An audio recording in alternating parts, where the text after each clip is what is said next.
बोलो सत्य गुरु महाराजनी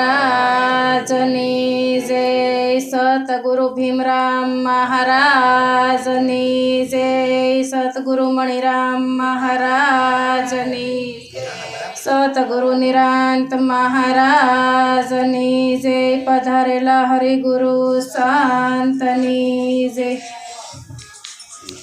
तत्वसार त्रिलोक माने गुरु गोविंद एक रूप, आदि अंत ने मध्य एक से या हरि गुरु संत स्वरूप। तो शू कीधुं तो के तत्वसार त्रिलोक में अने हरिगुरु संत स्वरूप तत्व सने ई त्रणेय लोक में से એ આવવા જવા વાળું નથી। તત્વનો સાર સમજવાનો છે। તત્વનો સાર સમજાઈ જાય ને તો બધુંય સમજાઈ જાય, એક સાથે સબ સદાઈ જાય। એટલે તત્વ સાર ત્રિલોકમાં અને ગુરુ ગોવિંદ એક, પછી ત્યાં ગુરુ ને ગોવિંદ એક થઈ જાય છે, જુદા રહેતા નથી। કારણ કે આપણે જો ગુરુને દેહ દશા દેહ ભાવથી જોતા હોય તો એ ખોટું છે। કારણ કે ગુરુ કોને કહેવાય કે જે સત્ય છે ને એ गुरु से, अने आपणे सो देह भाव जोता होय तो ई बेपणुं थयुं।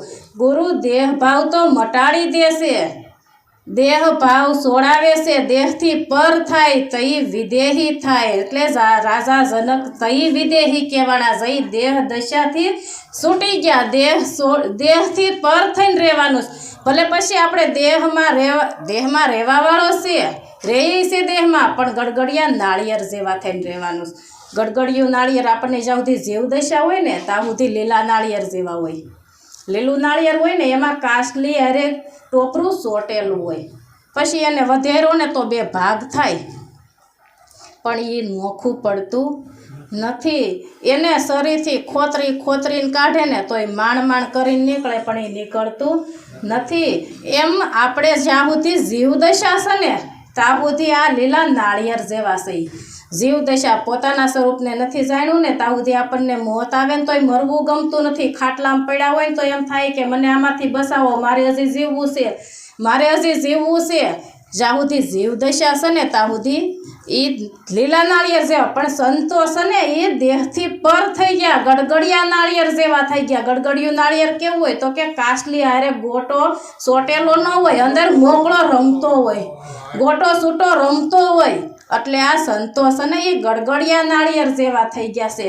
અને પછી અહીંયા ગુરુ અને ગોવિંદ બે રહેતા નથી। એટલે કીધું કે गुरु गोविंद दोनों खड़ा किसको लागू पाए, बलिहारी गुरु आपनी जिसने गोविंद दियो बताए। गुरुनी बलिहारी से, कारण के जे घाटे नाया ने ई घाटनी बलिहारी से, पण पछी घाट छोड़ी अघाटे आपणे रहेवानुं छे।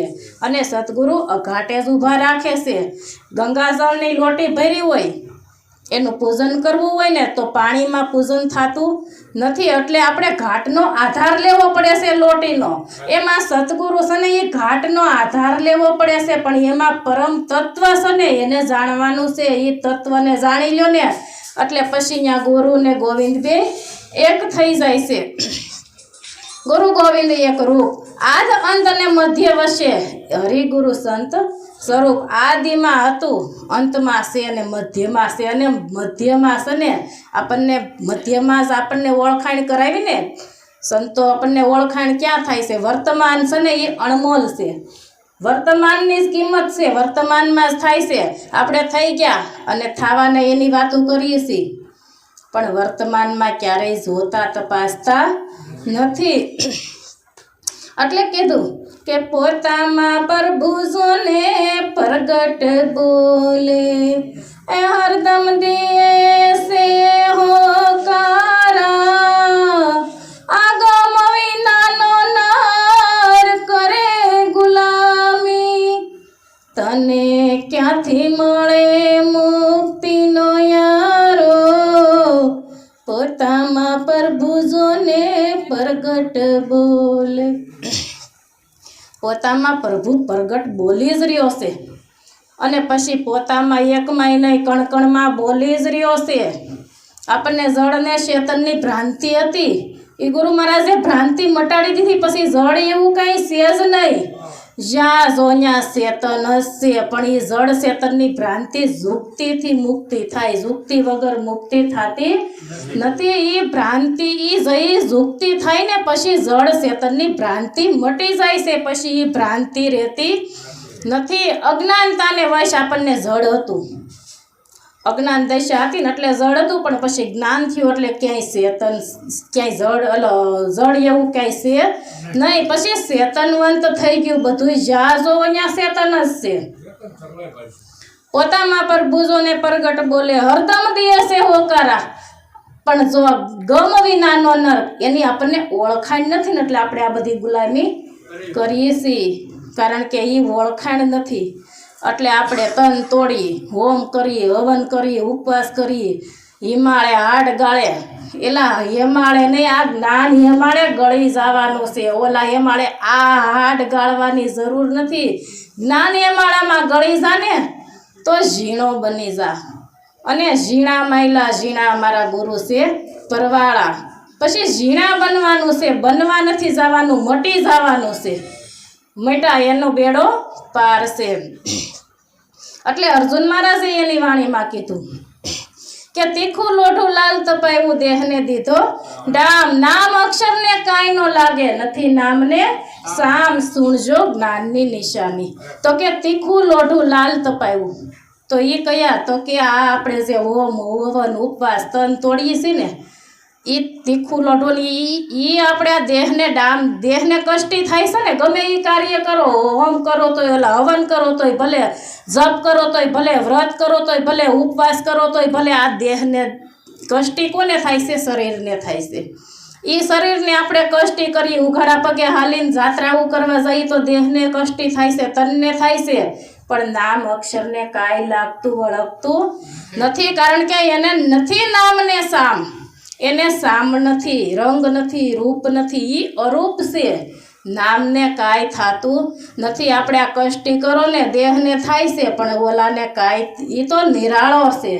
નિરાળો થઈ નિશાને બેઠો, એના નામની નોબતું વાગી રહી છે મારા વાલા, એને કાંઈ થતું નથી. એટલે ભવાનીદાસે એની જંત્રીમાં કીધું કે ન જોવાય રૂપ એનું, ન લેવાય પાર, ન લેવાય પાર. આ કહો તો કેવાય નહીં ને, ભલે 52 તમે જોજો રે.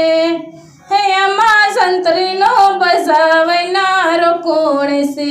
ન જોવાય રૂપ, કારણ કે રૂપ હોય તો જોવાય ને. ન જોવાય રૂપ એનું, ન લેવાય પાર, એનો પાર પામી શકાય એવો નથી. કહું તો કહેવાય નહીં. હવે કેવો એને કેવો કેવડો, કારણ કે કહેવા જાવ તો કહેવાય એવો નથી. ન લેવાય પાર, કહું તો કહેવાય નહીં. બોલે 52 બાર. આ 52 તત્વના દેહથી નહીં પર છે, બોલવા વાળો બહાર છે, મધ્યમાં છે. આપણને ક્યાં ઓળખાણ કરાવી? મધ્યમાં.